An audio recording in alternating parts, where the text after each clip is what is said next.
April 17th, 2019. This is Government Pollution, talking about gun control. I'm Wyatt Cleveland. And I'm Janice Terry, and this is our podcast. What about global warming? That was last episode. You ain't wrong. First question that comes in today from Terrence from Oklahoma. Do safe zones work? I'm gonna go with a no on this one. I've been kind of struggling to find statistics, but through the readings I have found, a lot of people do say that safe zones actually attract mass shooters, people that do want to, just straight up kill people. I also think you're right, Wyatt. I think that that safe zones are just like a way of people targeting them easier, like school zones and all that. People have they have a motive, and if there's no guns or anything to stop people, I feel like they just go in and just destroy it without anything. What do you guys think? What do you think, Edgar? I mean, I see where you guys are coming from, but I wouldn't want guns around the school that I'm going to, because for me, I just wouldn't feel safe, because anybody could just get their gun out and start shooting. Is there a safe alternative than guns? Police officers on campus. But they have guns. Like, why aren't you concerned with them shooting people? Not really, because they've been through training and everything, and what if they got their badge? Yeah, what's up? I honestly think that certain teachers should have guns, without any of the people actually knowing them, knowing that they have them. So they have to have special training and all that. But what do you guys think on it?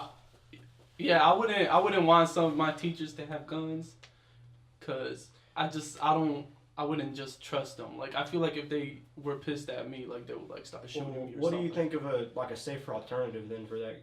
Only thing I can think of is, it's kind of scary to think someone could have a gun. Honestly, they could fake everything and just turn on someone. As awful as it would sound, but more of a military style schooling system, gates, people at the front door. I know that'd be a little extra, maybe but campus security, metal detectors, maybe something like that. I just feel more cameras. I mean, yeah, it's cost efficient, but at the same time, it's hard to agree on something. I mean, right.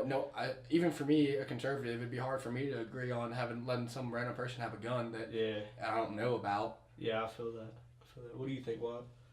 I mean, I think if they're trained and everything, it's okay. I mean, if they're trained like a cop, what's the difference? There's that, and then teachers. I mean, they love kids. They love to teach. They love being around kids. Yeah, but you can fake that. Yeah. Huh? You could fake that. Well, for years. Everybody has their own opinion. Yeah. So I think just everyone has their own opinion. I mean, that's true. I just don't think they're going to be like, oh, you little jerk. Look, I think safe zones will work, but when you say a safe zone, I'm talking military style safe zone, high fence, No, safe zones, they're just. Well, that's the only thing I think that could work, what everyone would feel comfortable with. Do you think we should improve background checks? Yeah, I really think that we should improve them somehow, because some people can get their, me at 18, I can get an AR for just passing a background check. I feel like there should be more, more of a barrier for that, because literally anybody without mental illness or anything, they could just go and buy one. What do you think, Wyatt? Well, here's some quick facts to lay down. So, if you get a background check and you fail any of these, such as if you're a fugitive, if you're convicted of a crime that carried a sentence of a year or more, if you're an addict, if you're diagnosed mentally ill, if you reside in the U.S. illegally, if you're dishonorably discharged from the military, had a restraining order against you, convicted of a domestic violence, or have renounced your U.S. citizenship, you cannot buy a firearm. So, the background checks that they do give you are pretty intense. So, I mean, Okay, what about private sales? Because there's a lot of private sales going on too. Yeah, I mean, What do you guys think about that? What do you think about that, John? Yeah, that's a tough one, because it's gun shows. Is that what you're referring to? Yeah. Well, that's, I think there had to be background checks for private sales, but yeah, I do think there'd have to be background checks for private sales. Yeah, I don't think it'd be a bad idea. Why are you kind of debating it? You said just because I don't know how effective it would be. But how? Like, how are they going to enforce it every single private sale? Like, if you wanted to sell... I don't disagree with you. Right.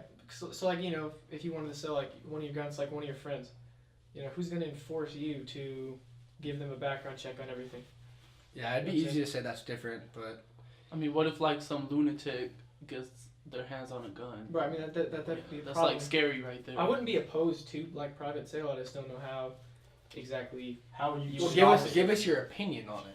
How would we stop that? I mean, how would we Well, stop give us private an opinion. sales, though, is my thing.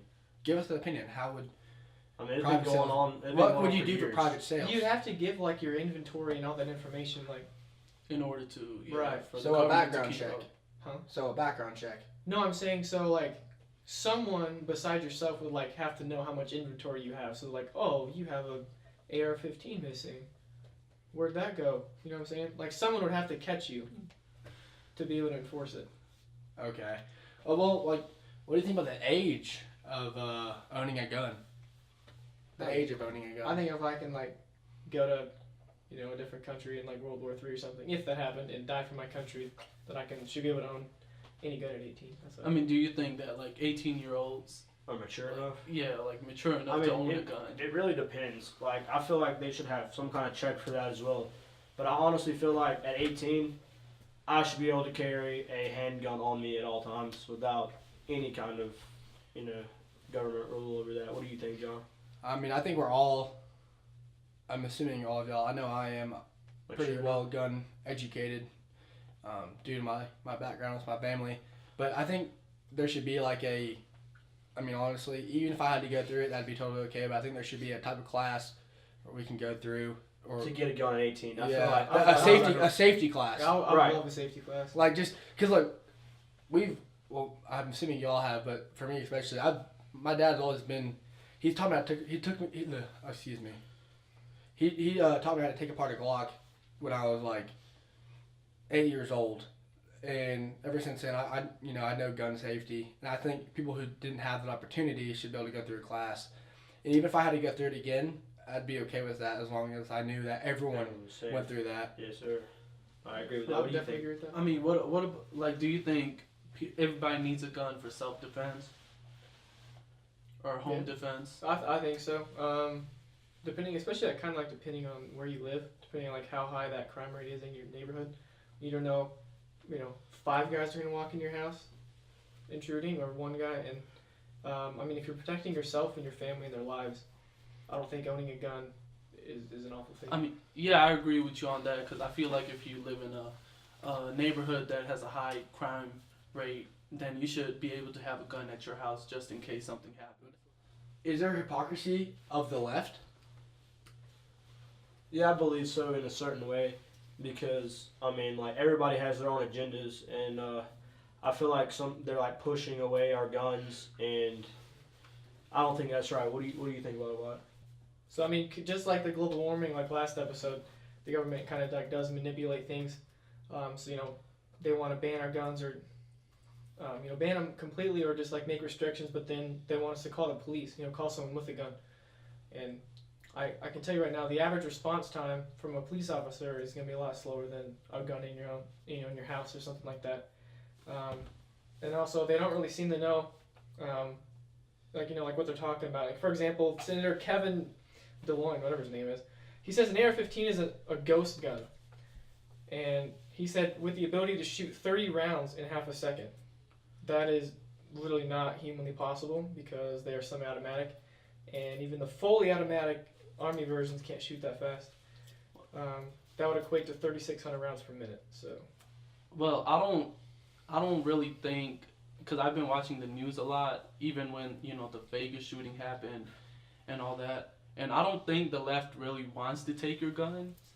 Like I feel like the media in general just uses all that, like even global warming, they uses global warming and guns to outrage the public or to get viewers. Regulate. right. Yeah, so I don't think, because I know for Obama, he even, like, I saw one of his rallies, and he told a gun owner that asked him a question. He said, I just want better background checks. I don't want to take your guns. If you're like, a good owner and stuff, I don't want to take your guns. Speaking of Obama, I also read that he wants people. like he wants people to have guns. I read an article about like he actually agrees that people should have guns for hunting and like personal defense use. I don't know.